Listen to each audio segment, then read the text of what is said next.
अस्सलाम वालेकुम जी। वेलकम करता हूँ आपको मुर्तज़ा गार्डन चैनल पे जी। आज मैं इंफॉर्मेशन आप लोगों को दूंगा। हरी मिर्च मैंने जो है सील्डिंग की थी, उसकी सील्डिंग चेक करवा दूंगा। उसके अलावा मैंने आज इस क्यारी के अंदर चुकंदर लगाया है, ठीक है, उसकी भी मैंने सील्डिंग की है, वो भी आप को चेक करवा देता हूँ। जिस तरीके से मैंने मटीरियल बनाकर डालता हूँ, सेम आप भी उसी तरीके करें।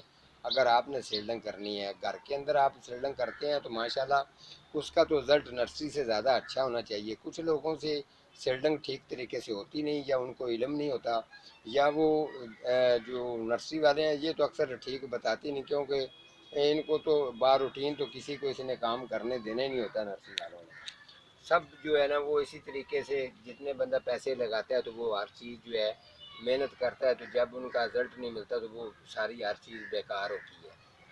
तो ये देखें, ये हरी मिर्च की मैंने सील्डिंग की थी, आपको इसका रिजल्ट चेक करवा देता हूँ और साथ में आपको मटेरियल भी बताऊँगा कि मैंने इसको कौन सा मटेरियल डाला था, ठीक है।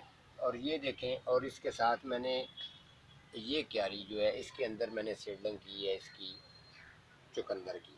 आपको ये बिल्कुल स्ट्रेट एक जैसा लग रहा होगा, जिस तरीके मैंने इसको बैलेंस कर किया है, सेम ये इसी तरीके ही आपको इंशाल्लाह यहाँ भी आगे देखेंगे तो इसी तरीके से नज़र आएगा। ये कैमरे का कोई कमाल नहीं है, काम ही इस जैसा है।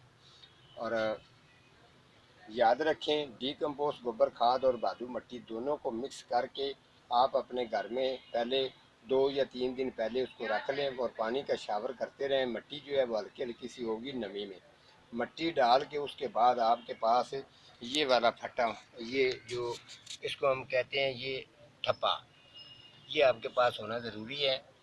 अब फिर आपने मिट्टी डालने के बाद अच्छी तरह से इसको प्रेस करना है। प्रेस करने के बाद जितनी भी इसके नीचे ब्रीक ब्रीक सी जो रूढ़ियाँ वगैरह होती हैं वो अच्छी तरह से प्रेस हो जाती हैं।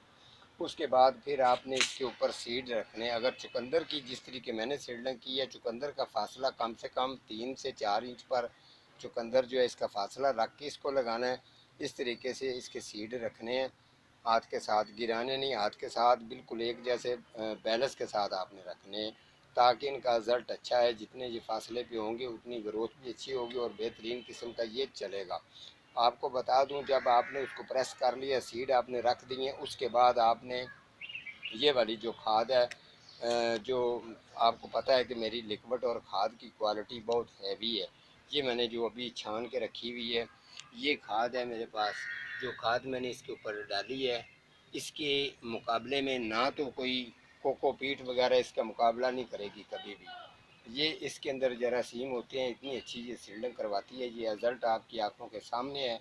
मैंने आपको हरी मिर्च जो है उसकी भी सील्डिंग चेक करवाई है, इसके साथ जो है चुकंदर है इसकी भी जो सील्डिंग इंशाल्लाह जब ये रेडी हो जाएगा तो इसकी अपडेट आप लोगों के साथ शेयर कर दूंगा। तो ये देखें, वैसे भी अभी कमेंट भी हैं लोगों के काफ़ी, तो कमेंटों के मुताबिक भी जो है ना इंशाल्लाह जो शहजाद साहब हैं उनका भी कमेंट था व्हाट्सएप पे, 2-3 प्रोग्राम मुझे उन्होंने कहे। तो इंशाल्लाह शहजाद साहब जल्दी इंशाल्लाह सर मैं उनके ऊपर पूरा फोकस तवज्जो करके आपके कमेंट का जवाब जो है वो प्रोग्राम करके ज़रूर दूंगा।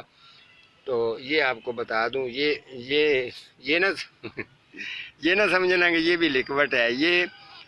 ये मैंने लेमन ग्रास का कावा है, ये मैं ख़ुद भी शौक़ से पीता हूँ, लोगों को नहीं खाली बताता, ख़ुद भी पीता हूँ। तो ये लेमन ग्रास का भी मैंने कावा भी साथ में तैयार किया है। मैंने सोचा चले कावा भी पीते हैं और इसके साथ काम भी करता हूँ। तो इंशाल्लाह अब जो इनकी अपडेट आपको लोगों के साथ शेयर ज़रूर कर दूँगा। इसके अलावा अगर आपके दिल में बात है तो आप इसके अंदर कोई बात की अगर कमी पेशी है तो आप मुझे ज़रूर कह सकते हैं। हाँ अलबत्ता मैं एक आपको बता दूं कि जब सील्डिंग की हो तो उसको 3 दफ़ा शावर ज़रूर करना चाहिए। अगर आपके घर में कोई डॉग वगैरह तो फिर शापर से ऊपर इसको ढाँकना ज़रूरी है। उसके अलावा इसको फुल धूप पे रखना है, ताकि टेम्परेचर के साथ वेजिटेबल सब्ज़ी का बहुत तल्लुक़ होता है। आज का हमारा इतना ही प्रोग्राम था। अल्लाह हाफिज़।